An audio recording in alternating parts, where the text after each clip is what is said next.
Hey everyone, welcome back to another episode of Living on Rocky Top. I'm Karsten Hoagland. And I'm Aya LaRosa, and today with us we have Beth Haynes, a former anchor at WBIR and alumni of UT.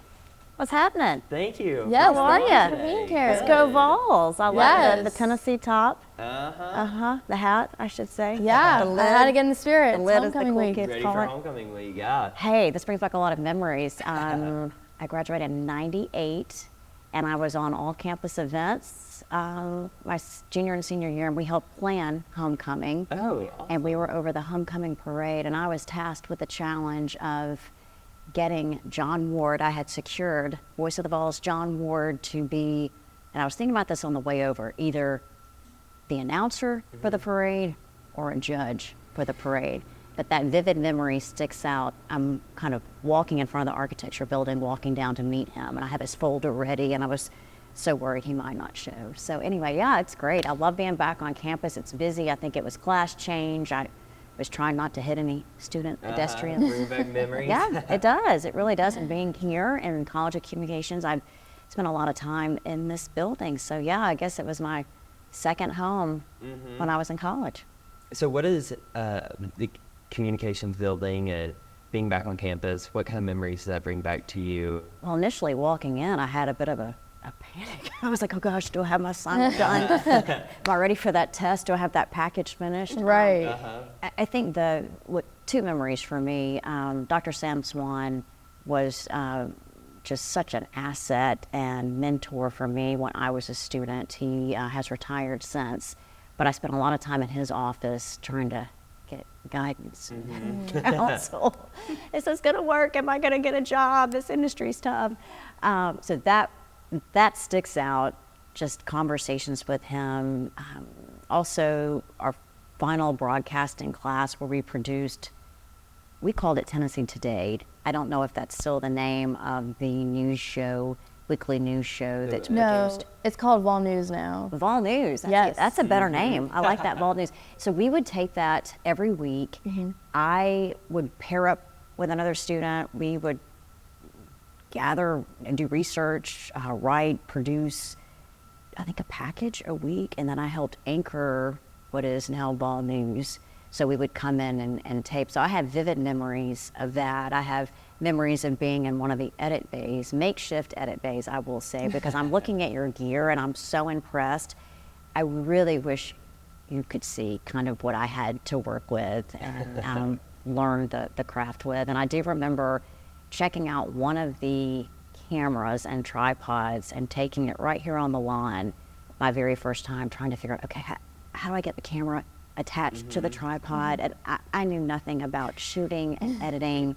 And, you know, I really say my internships, I was interned at Channel 10, I interned at Channel 6, and then my first news stations were great training ground. They were small markets, Hopkinsville and Macon, Georgia, but we had big news stories and you hit the ground running. So you learn pretty quickly what not to do and how to do your job properly. Right. I brought back blue video one time. That's all it took, one time. So, and it was a little more rigid. It was hard when I got into news. You know, it was very cutthroat. You had to have really thick skin. You worked long hours, you were gonna work weekends, you were gonna work holidays. I remember sending out tapes back then. Again, I graduated in '98. Can you imagine? Okay, you all are gonna laugh. I remember being a junior in college and being assigned something called an email address, something for the internet. What is this? It was some kind of internal communication form within the university. It was just a fad. Nobody it wasn't Yeah. gonna take off. Right. Like Pigeons weren't working that day. Yeah. we didn't have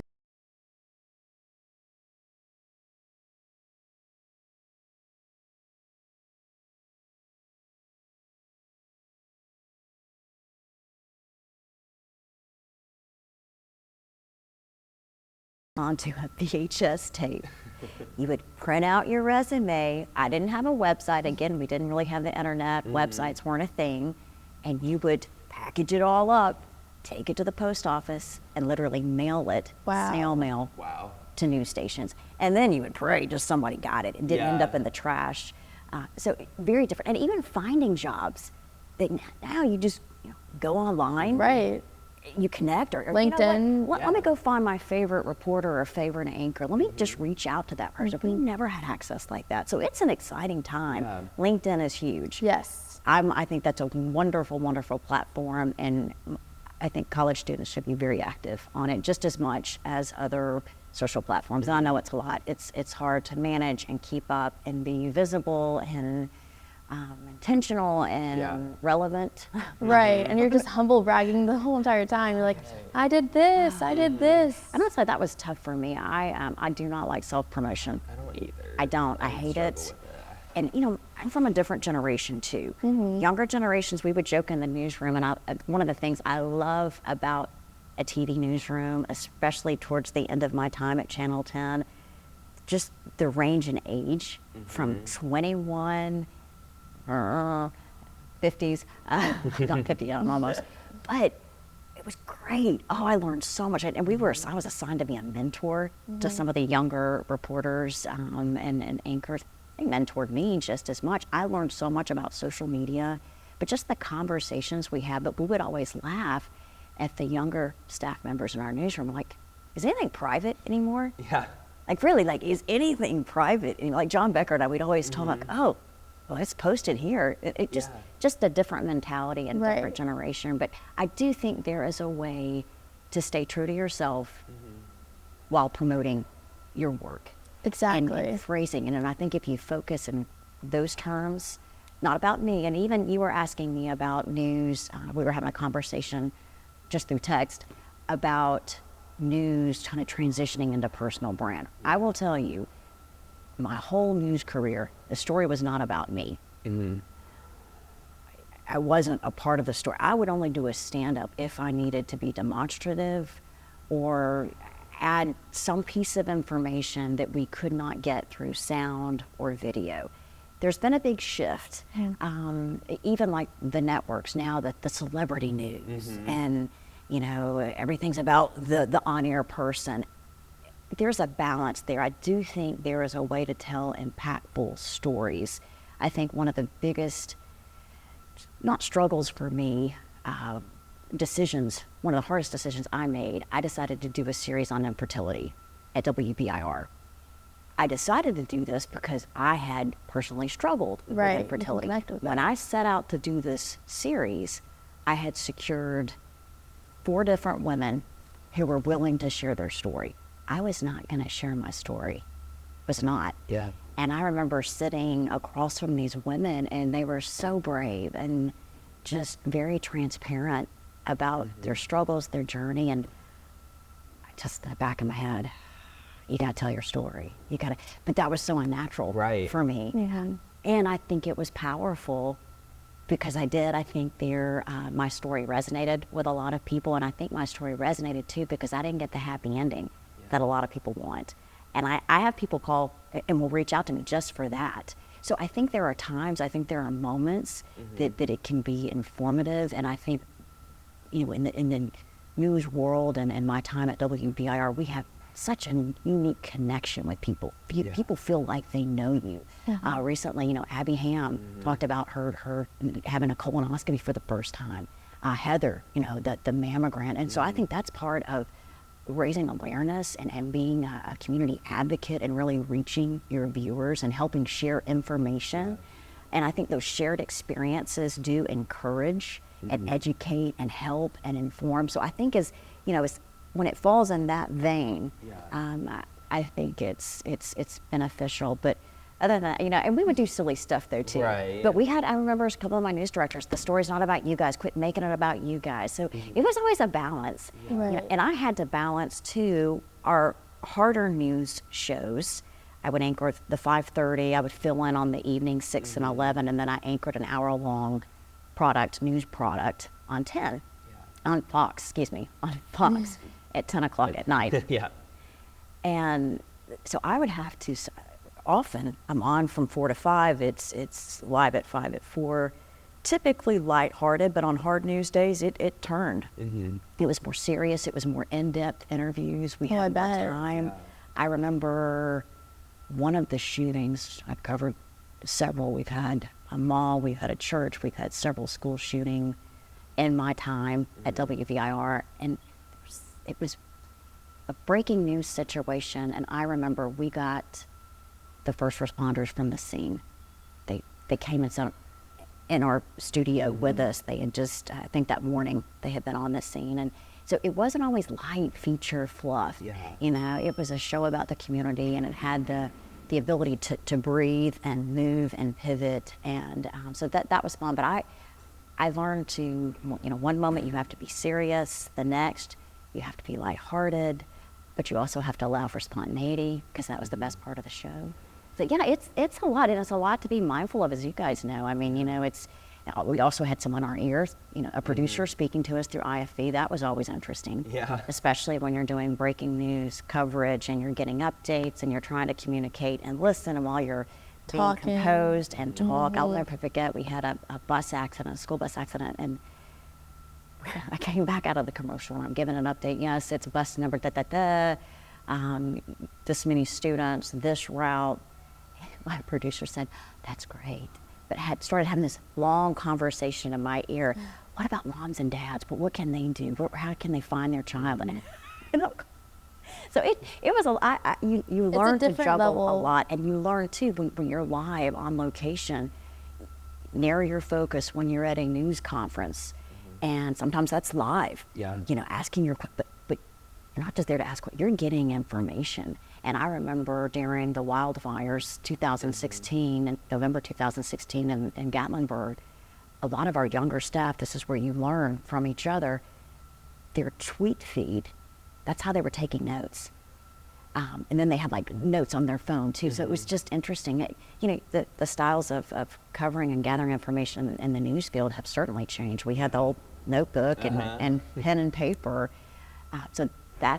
And now, gosh, with streaming and everybody's got a phone, everybody can record, everybody can post, everybody can be live, everybody can document. But yeah, it's exciting, but there's some great responsibilities there too, especially if you wear the hat of a journalist. And how would you say social media changes the way news is today? Do you think that hurts news, or do you think that people benefit from that? I think the algorithms can hurt news, especially if you know you're only in your echo chamber. Right. You know, if you don't get out of that and be intentional about hearing different voices and having different news sources, that's my concern. I don't know, sometimes especially the way it's presented, the average user of social media, I'm not sure you can always tell if it's credible or not. Right. For instance, my parents, they will often call me, "Oh, you read this article." I said, "Mom, research the source. Yeah. Who published this? Okay, go Google, and if it says it's, you know, leans left or right, it is not a source of journalism, or, you know, or news." I do think it can keep you in your narrow focus. I think just the algorithms and the way that the information is distributed, it's strategic. And I do sometimes think that limits open-mindedness and informative thought. And I don't know, I've always been intrigued by people that think differently than me. I'm fascinated. Doesn't mean you're going to change my opinion, but I like to know, like, where are you coming from? And I think we fail to ask the why. Yeah. Not, you know, it's, what do you think? But why? Right. What led you to that? What experience did you have? Who have you met? And you can bring something else to the table. And you know what? It might open my mind. I might be like, oh, I never thought of it in those terms. And I think the more discussion we can have, I tell my kids all the time, we're more alike than we are different. But it's a very divisive time right now. Everybody's on their phone, on their social platforms. They're only following people that share their ideas. You know, so I think it's on all of us to be proactive and seek out information, and get the facts. You know, that was always my job. I would give you the information. I would give you the facts. I don't tell you how to think about it. Right. And I tell a lot of people all the time, if you were watching a news program and the person on the desk that you're listening to, if that person gives you an opinion, it is not a news show. Right. It is an opinionated editorial. But now I think it is hard for the general public, the average viewer. I think it's hard to know the difference. So I just think you have to be careful with the information that you take in, the information that you put out.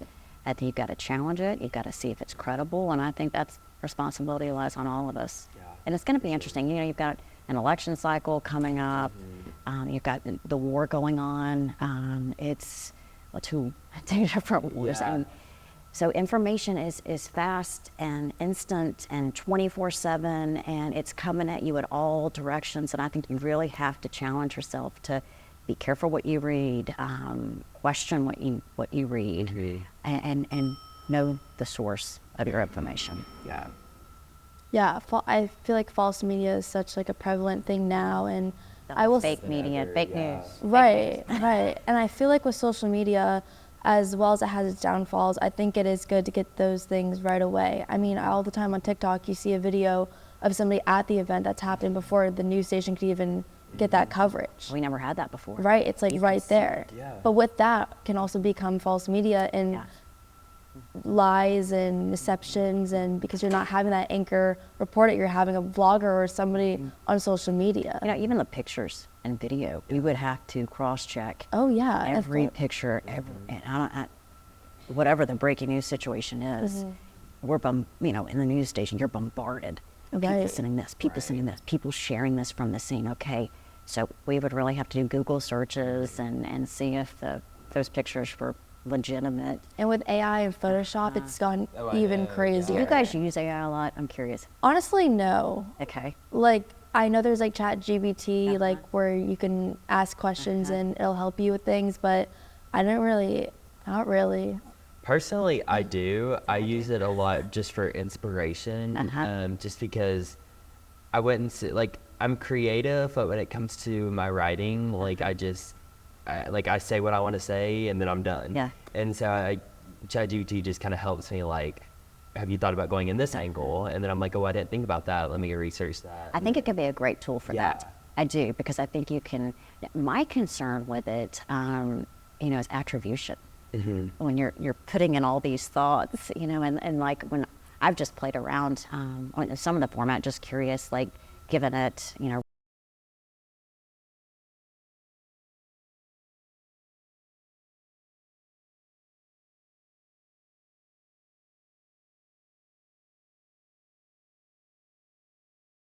Yeah, I think it can be helpful, it can be beneficial, and, you know, it's here. Yeah. So I think we all are going to have to learn, kind of like social media, how to embrace it. We need to Right. educate ourselves about it. How does it work for us? I mean, it goes back to your email thing, how that was scary. Think about it. And now we got AI. That's Yeah. a great example. I mean, it wasn't that long ago, Right. you know, that things have changed, and you're going to see rapid change. That the news industry, even 5 years. Yeah. And I remember being, my first 2 stops, I shot and edited, and I'm so glad I did. And that is a big piece of advice. Learn every facet of news gathering, journalism, stay up on current events, but get involved in your communities too, because that's where your great stories come from. But we first 2 stops, shot and edited, and I remember coming to Knoxville, and there was this thought, oh, you know, pretty soon they're just going to have multimedia journalists. They're going to get rid of all the photographers. They're going to get rid of all the reporters. You're going to have to shoot, write, and edit. And we were like, oh, that'll never happen. And I remember when I first came to Channel 10, I bet we had 15 photographers. And I would argue that was our greatest strength. They were tremendous storytellers. They had great news judgment. They were the first on the scene. They often didn't need us to write. Yeah. They could put Right. together content on their own. And maybe now they have, the average news station, I don't know what the count is, but I mean, it's drastically decreased from that. And you do see more MMJ, even on the network levels. That's, you know, getting to the point, I think a lot of local stations are really focusing on MMJs. So but I remember having the conversation, oh, that never happened, that'll never happen. It's happening. I mean, you see like network, like I think, Chris, I can't think of his name. Some of your network anchors, when they go overseas, when they're doing coverage, war stories, whatnot, they're taking a camera themselves. They're shooting, they're editing. And I think that's what's exciting about this whole digital world that we live in. You know, the streaming opportunities, the YouTubes, the social media, but then all of the rogue, I mean, there are a lot of ways to get your information out Right. now, and I think that's exciting. Like podcasts, I didn't have a way to do this when I was your age. I mean, it's great, real You had to hands-on turn experience. on your TV to find out what's going on in the world. Now you just... Read the newspaper. Yeah, exactly. Have you all ever read a newspaper? I've seen a newspaper. Oh, really? Is it all on your Yes. phone? Through it. All but, on your like, phone, probably. Yeah, my Yeah. grandparents would have it on the table all the time, Uh-huh. and I would, yes. Yeah. in the But I mean, past. that's all. You know, Right. most people, we get our information from our phones. And I mean, I can't remember the last time I probably picked up a newspaper. Yeah. Yeah. Yeah. They got cool crosswords, so Yeah, I need to be doing more of those to keep my brain sharp. Yeah, but no, it's an exciting time. I will say that it may be scary. AI, looking at all the transitions. I think Yeah. it's just even like social media to stay current and to stay up on all the trends and the algorithms. And it's a moving target. Yeah. Things are constantly changing and evolving, and I think the key is you've got to be changing and evolving with it, while staying true to who you are. Yeah. That's what when I in my social media class they say that it's great, it's always evolving, but it's also terrible because it's always evolving. You don't know what it's gonna. And it can be exhausting. Yeah. I mean, it can. oh, it is. And I mean, I'll tell you, for me, like social media, and when it gets to be a chore, I mean, it is necessary, but I think if you've got to have that balance. You do. You have to have that balance. And I always feel like people would ask me on the really hard news days, how did you process the information? How did you mentally not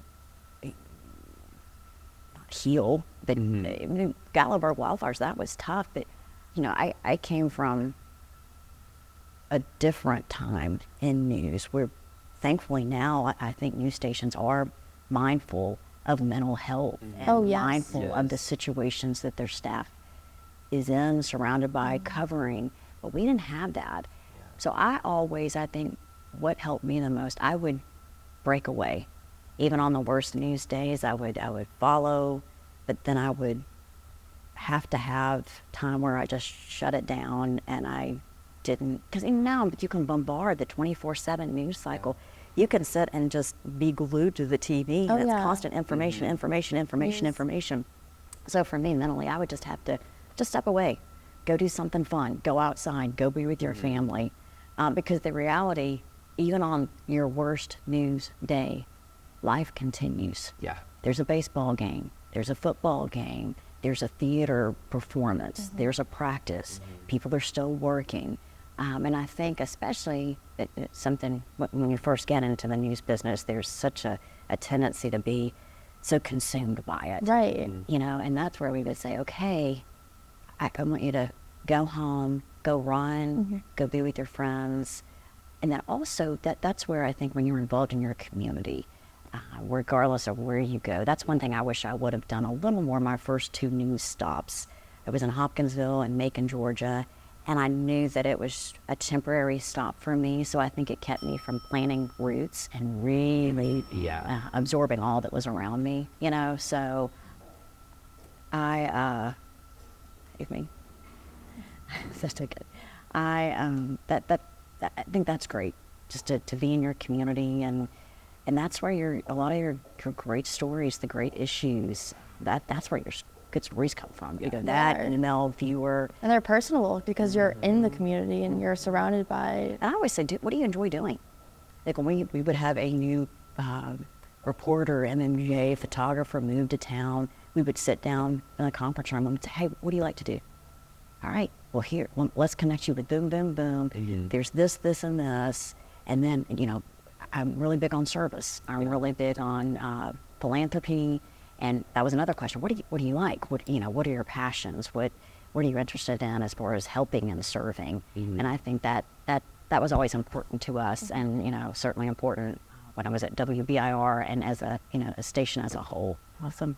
So talk about, you mentioned a little bit just kind of having that work-life balance, but talk about being a mother and a journalist. How did you balance all of Well, it? News is kind of, and let me preface, nonstop. I'm stepmom, and I only say that because my kids' mom and dad are super involved. But I missed a lot, I will be honest, working night side. I worked a night side schedule, but I always had a tremendous example in Robin Wolfwheat. Robin Wolfwheat, 2 children, they have graduated from college. She worked nights her entire career.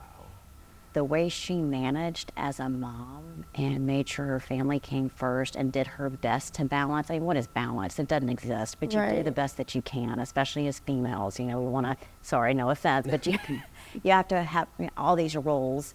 But she would be up she'd get off the air, 11:30, would go home. She was up at like 6, getting her kids ready, helping them transition to school. It's tough. It's hard. Men, women, working. Because my husband's super dad. He's involved in everything, and again, it's a balance. But you have to make that priority. For me, it was tough because working nights, you miss a lot. I remember Robin had to take off to go to a tennis match to see her son. I'd go to a little bit of the football game and then head back. So that's challenging, and there are a lot of examples right now on TV. They do it, and they do it well. Abby and Heather, Leslie, and I always say, especially when you talk about a working mom, I think more and more companies are realizing the skill set that brings to the workplace, and being able to manage a lot at once, being masters of time management, because you only have a little bit of time to get things done. But even when I was like there at the studio, like Abby and Raya, like it would be down to the second. So I'm like, y'all are not in place? Like you're stressing me out? Got plenty of time. Like, oh, we have a minute. We have Five. plenty of time. That's fine. What? Hey, you would be shocked, but you can. Yeah, a minute's a long time. And It is. Well, now when people ask me to speak, I'm like, how long? And they're like, how about 20 minutes? 20 minutes, sure. I mean, we were just a minute and a half, 3 minutes. I could tape something right now, and it would either be a minute and a half or 3. That was just my brain was wired. It still is wired to meet those time deadlines. But yeah, I mean, it's tough. Any profession, though, I think is hard. Being a parent, balancing work, home. I am realizing now that I've stepped away from news, what I did. I see what I missed, and I'm grateful for the opportunities to be around now. Does that mean I regret? No, I don't regret. I wouldn't change it. I loved my journey. I love the people that I've met along the way, the experiences that I've had, the people I've interviewed, the big stories, the big coverage. And I got in TV kind of the downslide of TV's heyday. And we would go big. I mean, I remember we would have a road show with a satellite truck, and you'd have 3 or 4 photographers, you'd have 2 or 3 producers, you'd have 2 or 3 reporters, you'd have your anchor team. It was impressive now, toward the end. And then for bigger stories, you would have a few more people, but often for a live shot, it was myself and a photographer. And now MMJs oftentimes will run their own live shots. But yeah, I look back. I mean, I'm proud. I'm proud of the content that we shared. I'm proud of our coverage. I'm so thankful for the people that I worked with, just some top-notch professionals, talented. But one thing I'm trying to do, and I hope you all want to do this too, always remain curious. Be curious. Keep learning. And you're going to have to. I'm learning all these platforms. I'm trying to learn all this software. And my generation, no one taught us how to use Outlook and Google and all these different software, like the PowerPoint presentations and building your website. And we didn't have that. And even now, you use Google as a verb. Like if you don't know something, you Google it. I Google it all the time. Thank God for YouTube. There's a video, a tutorial. I mean, you name the topic and you'll find it. For sure. So you talked a lot about a balance, and I don't know that I answered your question though. But No, you no, I think you've answered it, and you've honestly answered it authentically, because like you said, there is no real balance. And that's No. what I want to ask is, when you have the time off, how do you turn off that journalist brain? Because I feel like as journalists, we're just constantly going, and we're always looking for a story. Step away from your phone.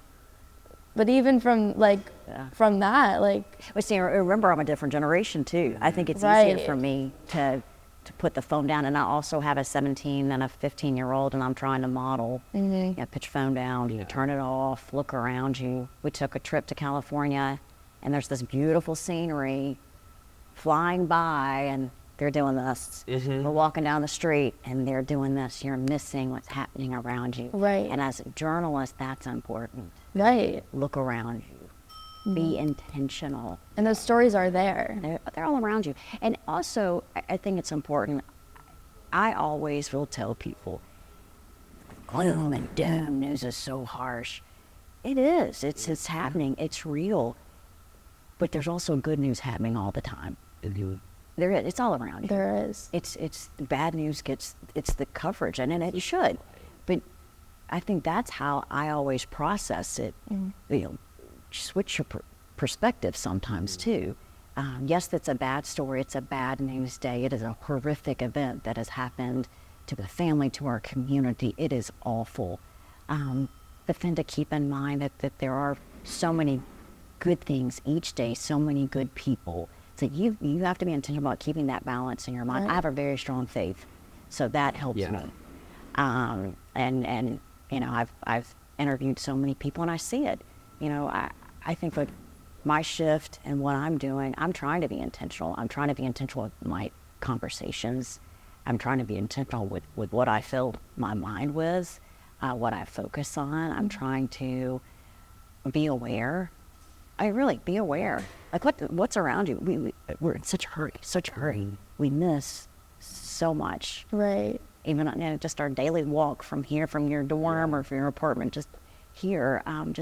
Just be mindful, be aware, and take the time for people. It matters. And as a journalist, to learn the listening part, we focus so much on writing, and editing, and shooting. Be a good listener. And that's important. You know, I think about with news conferences, information's coming in. You better be able to hear that and then ask the appropriate follow-up question. So, I mean, it is a skill set, but even in our daily conversations with people. Right. But yeah, you just, you know, I mean, news is hard. It is. The subject is hard. And you just have to make sure your mental health is a priority, and you have to do things that refuel you, that make you happy. You have to shift your focus at times, you know, the blessings around you. But yeah, that's important when you're balancing really hard news days. And, you know, for me, you come home from a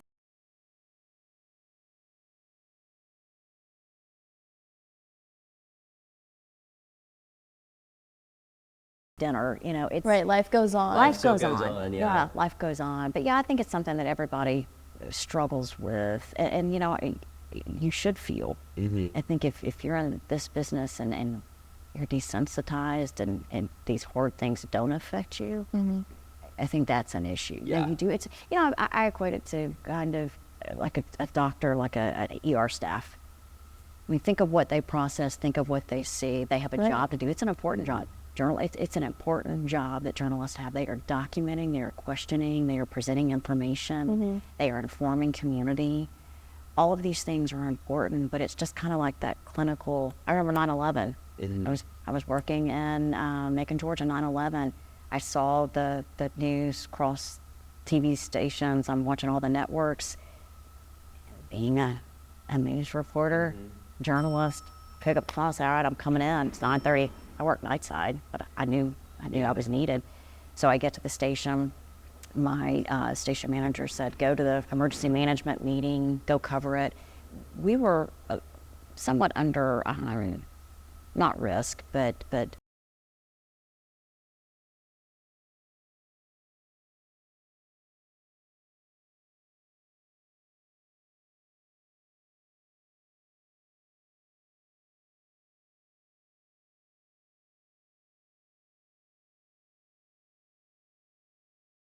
So there was tight security measures. Everybody was on high alert. And I remember I go to the emergency management meeting. This is like at 10. I come back. I immediately walk in the newsroom, sit on a stool, and I'm on camera.